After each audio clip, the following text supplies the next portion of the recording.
LTL shipping helps small and large companies move their 1 to 6 to sometimes 12 pallets from point A to point B. So when it comes to full truckload, not every company has a full container or trailer's worth of goods to send to their vendors or suppliers. So what they do is they work with these common carriers that are either regional, super regional or national service providers to pick up their freight through a pickup carrier. So through their pickup carrier, they could go to their facility, pick up the shipment or pick up those few pallets, take it to a pickup terminal where they could deconsolidate and put it into a line haul trailer for them to take it to its final destination.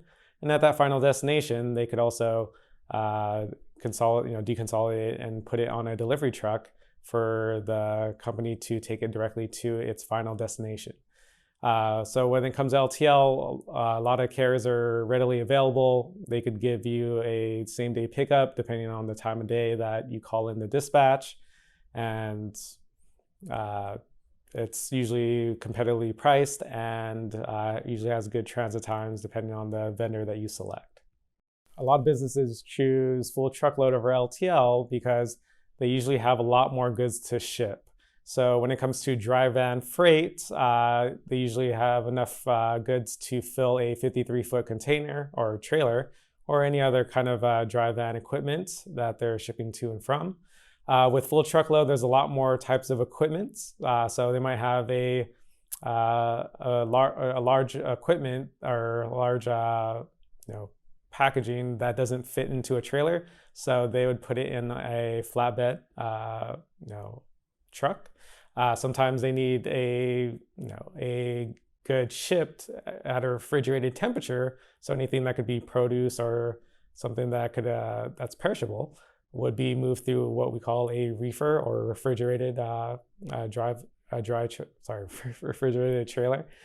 And there's other equipments like double drops, etc. So when it comes to full truckload, a lot of it is dependent on equipment type, and a lot of it is dependent on how much goods they're actually trying to ship from point A to point B. Technology helps freight brokers with LTL shipping by giving a portal for their customers to easily access their discounted LTL rates through their website. So they could easily go to the website, put in some basic information like an origin zip, destination zip, some commodity information such as freight class and weight, and it'll provide multiple options for the shipper to figure out what is the best carrier and the best transit time that works for them. And of course, they could also get tracking information readily available through the website or through easy access to the carrier's website, and also get documentation such as a proof of delivery, signed BOL, and say a quote sheet or even shipping labels. So technology could really help customers interact with the freight broker's website to get that information.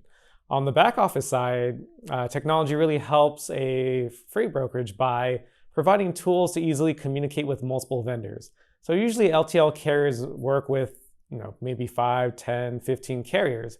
Instead of having to go to each carrier website to find out what the rate is on that particular lane, or to get track information, or to find documentation, technology could actually help aggregate a lot of their vendors within a rating queue for them to get their quoting information instantly, find out what the transit time is, what the rate is, and what kind of service they're providing, whether it's normal or guaranteed service. Once they go ahead and select the quote, they could easily schedule a pickup. So without having to go on the website and re-enter that information or do any double entry, they could actually go ahead and call a carrier, or without having to call a carrier to go ahead and schedule that pickup and kind of repeat the whole shipment information to that dispatcher. So by electronically sending it to the carrier, whether it's through API or EDI 204, you could easily communicate that dispatch to multiple providers.